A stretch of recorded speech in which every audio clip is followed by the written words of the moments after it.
In front of me is SONY Xperia 10 and today I would like to show you how you can use split screen on this device.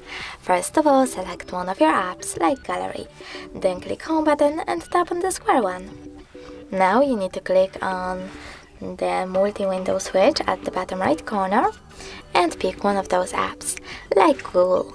When you're ready, click on Done at the bottom right corner as well, and as you can see, now I can use both of my apps at the same time. If you wish to go back from this mode, drag the first tab upwards and tap Home button. Thanks so much for watching. If you enjoyed this video, smash that like button, comment and definitely subscribe. Bye!